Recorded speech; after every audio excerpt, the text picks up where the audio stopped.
the Let It Be chapter in my Beatles deep dive, and for this chapter I'll be talking about three different things, starting with this, which is the Get Back book, a companion to the film of same name by Peter Jackson. So it has this partial size dust cover, which is interesting. It doesn't go all the way around the book, it just covers part of it and has a flap about the authors, the Beatles themselves, etc., as well as people who contributed to this. There's a bookmark included with it. And I'll just quickly thumb through this and give more details later, but this is basically just a companion to the documentary. It has introductions by Peter Jackson and a couple other people, but most of it is just dialogue from the sessions and lots of pictures. So everything that has a rectangular border is a picture by either Ethan Russell or Linda McCartney, and then everything with round borders are just film frames from the film. And it just has dialogue from the sessions that's been transcribed. Much of this, in fact, I think pretty much all of it, is included in the original film, but it's just included in book form here. And it's clearly not as detailed or as long as the film, but still a really beautifully compiled book with lots of great photos from the sessions.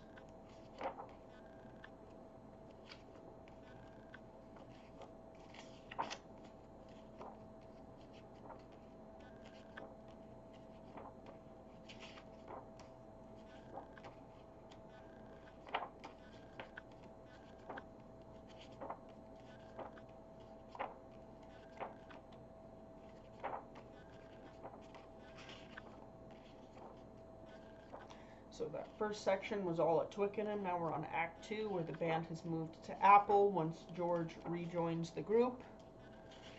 They also get Billy Preston in there. And in addition to the Beatles, there's lots of pictures in here of Mal Evans, and Derek Taylor's featured in here. Of course, Yoko and Linda are present. George Martin is present, and especially Glyn Johns, who was the supervising engineer at this point. Also some pictures of a young Alan Parsons, long before his work with Pink Floyd or the Alan Parsons Project. He was working here with the Beatles on the Let It Be Get Back project.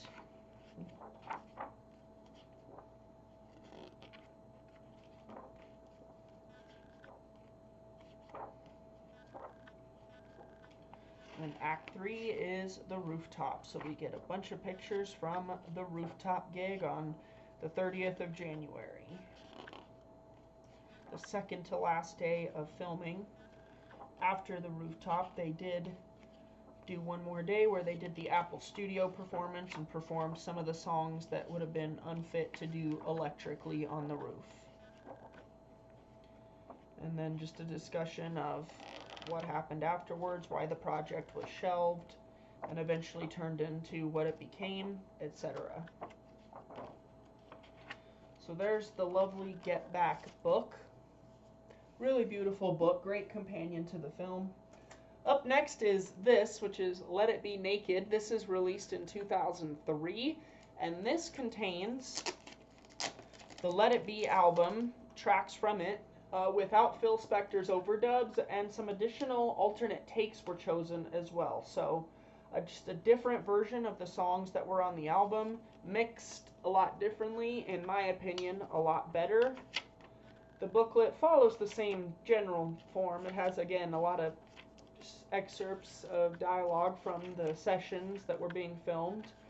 In fact, I think pretty much all of this is in the Get Back book, so the booklet doesn't necessarily offer much value in terms of that, but it is a really nice, beautiful booklet.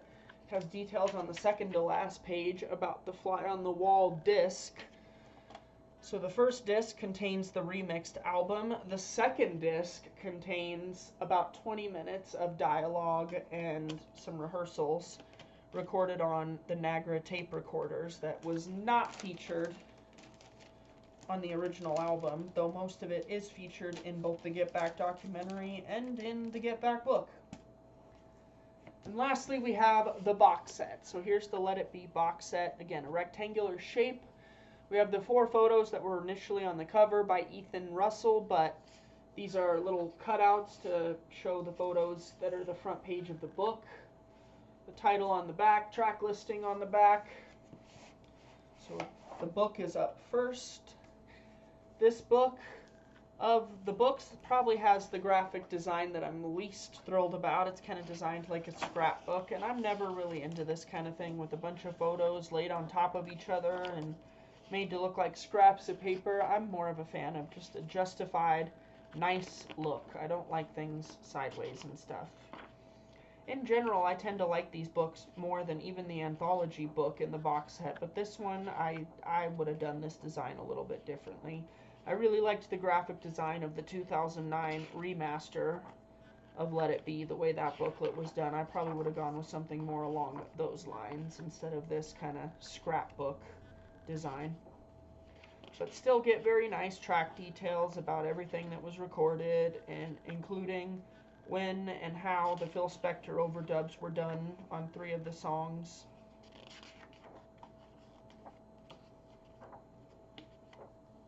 Also get info about Don't Let Me Down, which is featured on the demo or rehearsal discs.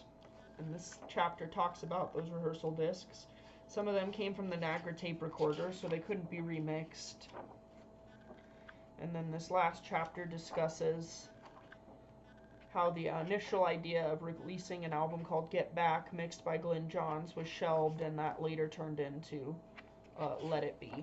The most interesting thing in this book is the chapter by Glyn Johns, where he talks about his work on the album, as well as why his version was eventually shelved. And then for the seconds, this is the CD holder. We get the original back cover photographs on the front side. There's the picture that ultimately was used for the Blue album, which was designed to be the cover of the Get Back album before that was shelved. So disc 1 is the Let It Be album, the new mix, so just replicating the original sleeve.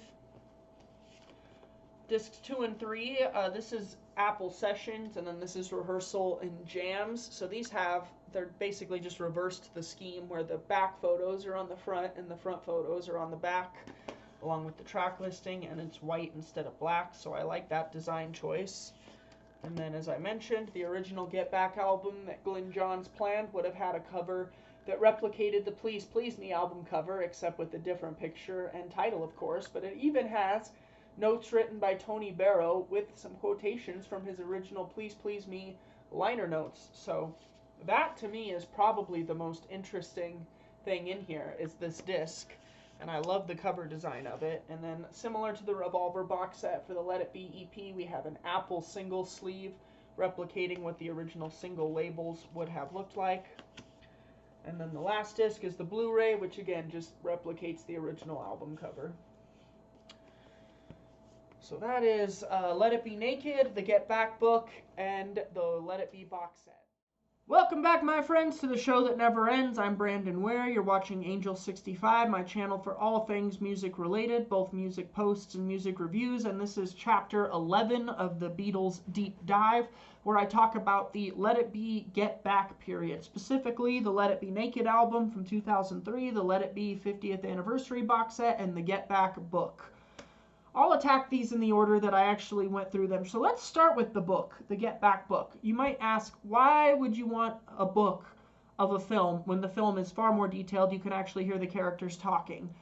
Well, I can think of one good reason, which is if you are not interested in listening to the Beatles rehearse, because a good 80% of the Get Back film is just them rehearsing, and you just want to hear what the conversations were about, then the book gives you that, and it gives you lots of nice pictures without having to sit through all the music, if that's your jam. Personally, I think both are valuable, but it's nice to just have the conversations isolated in book form if you're not interested in sitting through listening to them rehearse. You still kind of get to hear the vibe of what was going on, the negativity and the positivity at Twickenham Apple, and then eventually the rooftop performance. So I think the book definitely has value for that reason. I think I paid a reasonable price for it, like $30 when it was first published. It's a beautiful book, beautifully arranged, and to have so many pictures from the sessions in book form is wonderful. It is also, if you are interested in the documentary, it's a good companion to it because it just has everything in text form and is easier to get through, in my opinion, than the documentary. The documentary is a long watch. Personally, I found it fascinating and I love the documentary, but the book has value for other reasons, including just its aesthetic beauty. So I definitely think the book was great, and it comes highly recommended. That's about all I'm going to say on that one, but it was fun to go through it again after not reading it since I first bought it like 3 years ago, and just remember how beautiful it was. And it is a very fast read, unlike the anthology book, which took me about a week. The Get Back book took me maybe 2 hours to get through the whole thing. Very fast read. Very pleasant experience, though. Okay, so on to I guess we'll start with Let It Be Naked. So what is Let It Be Naked? So in 2003, some of the Apple team went back and remixed the Let It Be tapes to do two things. A, eliminate the Phil Spector overdubs that were done on 3 tracks, and B, provide some alternate takes and arrange everything and increase the sound quality of everything, which they did, and it is fantastic. To me, Let It Be Naked is the definitive version of the Let It Be album, not just because it gets rid of the glossy production of Phil Spector, which people have both said good and bad things about over the years. Personally, I don't dislike the production necessarily, but I think the songs, particularly The Long and Winding Road, work better without it. I also think the new running order works better, and the sound quality is phenomenal. It sounds so much better than the original version, and I'm actually going to argue it even sounds better than the new remix of Let It Be by Giles Martin. I think Let It Be Naked is the definitive version of the album, and what's more, you get a bonus disc with some studio chat, etc., called Fly on the Wall. It's only about 20 minutes. They could have easily stuck it at the end of the first disc, but I'm fine with them splitting it.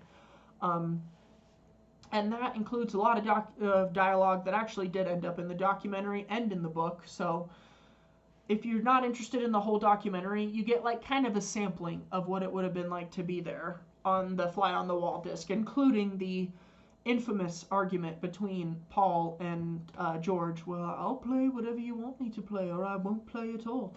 That kind of thing. That was a terrible Liverpool accent. I'm sorry. I don't know why I did that. Yeah, that's on there, as well as a few other takes, and then some just embryonic versions of songs that actually didn't end up on Let It Be or what was going to be Get Back. So Let It Be Naked is absolutely essential. I can't believe I waited so long before I bought it. I really didn't get it until 2019, maybe? Around the time of the Abbey Road box set was when I started getting back into them for sure, and I started going and getting some of the releases that I didn't yet have at that point, and that was one of them, and it's so good.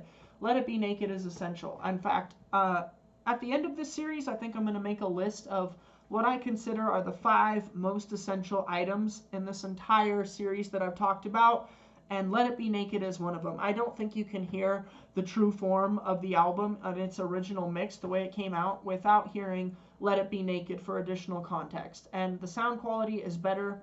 And what's more, I think the reason I like it more than both the original album and even the Get Back version that is compiled by Glyn Johns in the box set, which we'll get to, is because neither of those sound like a finished project. A, because they have the dialogue in place, which, although kind of cute, does give it the air of being a demo record rather than a finished record. And B, because of the overdubs. It sounds too glossy given what the context of the project was supposed to be. And so eliminating both the studio chat, placing that on its own separate disc, and getting rid of the overdubs and just having a straight run of 11 perfect songs, including Don't Let Me Down, which should have been on the original Let It Be album anyway, and without the 2 rather goofy interludes, Dig It and Maggie May, it sounds much more complete. It sounds like a finished product, and that is what I think the Beatles do best. Even when they're having fun, goofing off, being live, talking to each other, while that stuff's interesting to hear, I don't think the Let It Be album originally sounded like a finished album, and this does. Let It Be Naked is absolutely essential. 100% 5 out of 5. You must check it out. Let's talk about the Let It Be album itself. How do I feel about it? Well, I mean, it's not a favorite. It's okay. This sort of ties into where I left off on the White Album, that I feel compared to what was about to come on Abbey Road and what came before it on Revolver, Rubber Soul, and Sgt. Pepper, there's just some weak songs here by comparison. Certainly Get Back is fun and a good song. Two of Us is nice. Across the Universe is absolutely gorgeous, a wonderful track. Long and that kind of thing. But it just, some of these songs, even though they're fun and I like them more than what's on the White Album, I just, compared to what you heard before from the Beatles, they don't sound like finished songs. Like Dig a Pony does not sound like a finished song. I've Got a Feeling kind of sounds like a finished song. One After 909 sounds like a finished song, albeit a primitive and kind of novel one, which I guess was the point of including it at all. But even like Don't Let Me Down, like Don't Let Me Down to me is a far cry from John's best work. I know many people are going to class their mouth when I say that, but like compared to things that were on Revolver, I'm Only Sleeping, Tomorrow Never Knows, and on Sgt. Pepper, Mr. Kite, Lucy in the Sky with Diamonds, I mean, compared to those songs, I think Don't Let Me Down is a very weak track. Get Back is good just because it's a powerful song. And of course the title track, Let It Be. It's one of the most classic tracks of all time. It's an anthem. It's beautiful. But as I said in the previous video, to me, While My Guitar Gently Weeps is the key song of late 68, early 69. To me, While My Guitar Gently Weeps is really the key song of the period. And I personally like it a lot more than I like Let It Be. Maybe it's just a case of familiarity breeds contempt. I mean, I've heard it 20 times alone in the past month doing this deep dive, countless other times on the radio, etc., just because it's played constantly. And it is a beautiful song. It's wonderful. It's hopeful. It's a gorgeous arrangement too, the original version. But to me, it just doesn't have the magic of other Beatles songs. That said, Billy Preston's playing on the album is great, and that's why I consider the Let It Be Naked version of it essential, because you get to hear more of him, particularly on the Long and Winding Road. You get to hear his organ solo instead of the overblown strings of Phil Spector. And so, when it comes to the original Let It Be album, like I said, to me it doesn't sound like a finished product. It sounds like a demo album with lots of chatter. And maybe that was its intention, especially given that by the time it was released, the Beatles had already officially dissolved, but to me it just doesn't sound like a finished product. And personally, I like a finished product. I don't mind a band having fun and hearing dialogue and stuff in the background, or even errors that are left in, but just to hear, to me it doesn't sound like that's what the final product should be. And so the fact that it was the last album released is, I think, unfortunate. I think, but then again, maybe not. I mean, the fact that it came out after Abbey Road, which is the official swan song, just kind of indicates that in '69 the Beatles were truly falling apart. Even though the book and the Get Back documentary and yada yada yada all say like the story's more nuanced than that. It wasn't a matter of Let It Be was just showing them break up and Abbey Road was like their one last crack, but you get the vibe that there is more truth to that than there is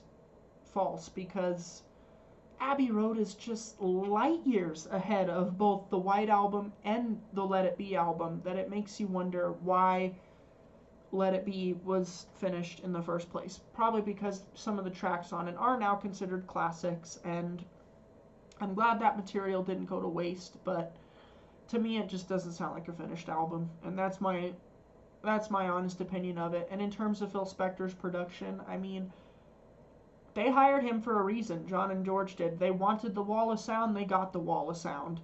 And while I don't necessarily dislike that style of producing, the thing is, I think Giles Martin said it best in the essay in the book, that Phil Spector's arrangements don't have the sensitivity that George Martin's do. And I think that's the best way to put it, because all of the string and brass arrangements in the past have been done by George Martin, save She's Leaving Home, which is, that on its own is just an absolutely mind-blowing arrangement. Every time that last chorus, the cello hits that chromatic note, it just, brings tears to my eyes. But even the George Martin orchestrations on other tracks, on Goodnight and of course throughout Pepper, are brilliant. And just the fact that they brought in this guy who just overdid it to the extreme to me is a detriment to the album. I know it's a classic album and it's regarded as such throughout history, and it's still a record of what the Beatles did at that time, but you know, to me it's just overdone. Personally, I'm not a big fan of Phil Spector's production. I don't like the wall of sound style because it's exactly what it says it is. It's a wall of sound. There's no detail there. You can't pick out this instrument's doing this note's moving here. It's just masses and masses and masses of notes. And it just, I don't like it. I don't think it's beautiful. I think it's a hindrance to the recording. It's a big factor in why I'm not the biggest fan of All Things Must Pass, because I think there were some beautiful songs there that were just overproduced to the extreme, and it takes away some of their beauty. And so I don't like that wall of sound production style, but that's what John and George wanted. That's what they got. That's what Alan Klein wanted. That's what Alan Klein got. Paul was quite rightfully pissed that they ruined the long and winding road without his permission. So, you know, I'm on Team Paul when it comes to that, and when it comes to the arguments about Alan Klein. Paul may have been the most egotistic Beatle, but he was also the smartest. Let's just say what the truth is. He was the smartest. He had the future of the group in mind. Unfortunately, they didn't listen to him, and that was one of the many factors that led to their breakup. So that is what it is. But it's all long gone now. It's in the past, and now we have the benefit of hindsight to make these assertions. I say, as someone who wasn't even there at the time, but you know, I have as much right to have an opinion as anybody that was there. So that's how I feel about it. The box set itself. Again, same issue as the Revolver box set. It was clearly designed so that it could be duplicated on LP, as opposed to Sgt. Pepper and Abbey Road, where they just did like a 2 LP best of the box on the second LP. This one they duplicated exactly, and I think it's again to the detriment, because it's just the content is spread thin across 6 discs, and it's overpriced for what you actually get. In terms of the spatial audio mixes, the Atmos mix does sound good, and it does kind of put you in the studio with them.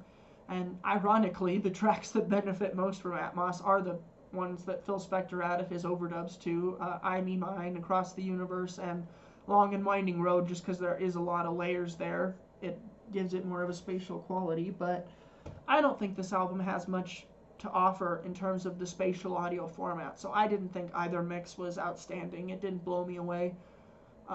They're good, they're nice to have, but I think the stereo remix will suit you just fine. And then the sessions and stuff, I mean, a lot of what's on the session CDs is taken straight out of the documentary. So if you, and the Fly on the Wall disc with Let It Be Naked. So if you've heard both of those things, then there's very little value in the session discs. And the Let It Be, okay, so the two interesting things, the money shots here are the Get Back mix by Glyn Johns, and then the EP, because it contains Across the Universe and I Me Mine, the Glyn Johns mixes that were made in 1970, as well as remixes of Don't Let Me Down and what's the other one on there? Some other single track. So, the Let It Be single version, which is different than the album version. So that's where the money shots are, is the Get Back album. Personally, I could have taken just the stereo remix of Let It Be and the Get Back mix by Glyn Johns. Let's talk about that, because that is fascinating. Again, to me, does not sound like a finished product because it has a lot of incomplete takes and a lot of studio chatter. But for historical reasons alone, it is absolutely worth checking out, because it is what the album was going to be before Phil Spector came in and before the documentary was finished, which is why you get Across the Universe and I Me Mine mixes as well, because once it was decided those would be featured in the documentary, Glyn Johns did mixes of those two tracks that would have been on a revised version of Get Back. Ultimately, both were shelved, and eventually what was the Let It Be album was finished by Phil Spector in April of 1970. The Get Back album was fascinating, just to hear what was included on it and to hear his mix of things. And it's a very Glyn Johns mix. I mean, if you've heard other albums he's done with the Stones and with like the Who, Who's Next, like, it's very much that style of mix. It's a very warm, beefy mix. It's not at all what like the Giles Martin mix is. It's a very, very different thing altogether. But for historical reasons alone, just to hear what the original intention behind the album is, that was a big buying point for me. That was the buying point for me, more so than the mix of the new album, the original album, and anything like that. The Get Back disc is the thing that I was most fascinated by. So what I would like to see is them release a standalone vinyl or a standalone CD of just the Get Back disc, so that if you're not interested in all the extra stuff, you can get that. That said, of course, I already bought the box set. I will be keeping it because it's the Beatles. It's part of the story. I didn't necessarily like the way the book was done. I don't like the scrapbook style of it, not the graphic design that I'm a fan of, but still the track-by-track details are nice, and there's lots of nice pictures in it.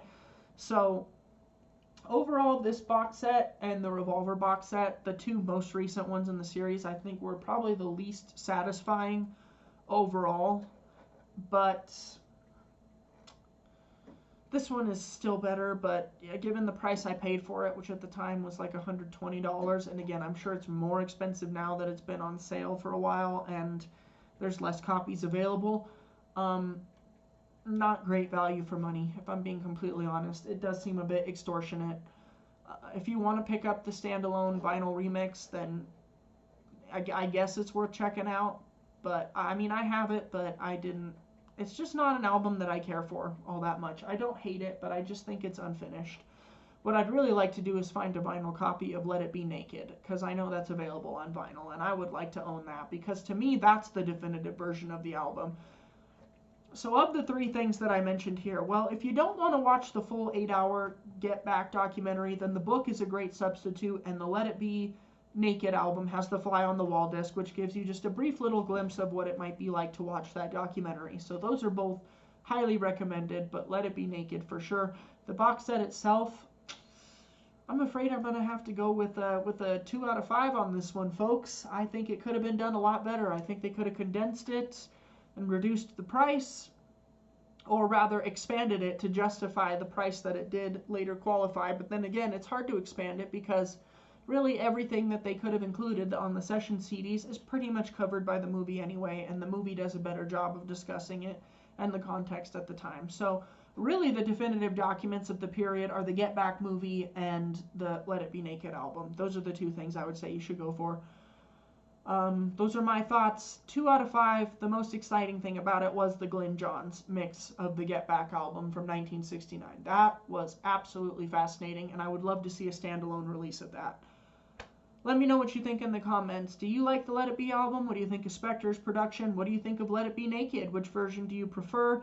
And what do you think of the Get Back documentary? Do you think that the book or the film does a better job of telling the story, depending on what your taste is? Let me know your thoughts on those questions below. All right, that's all for now. Thanks for watching.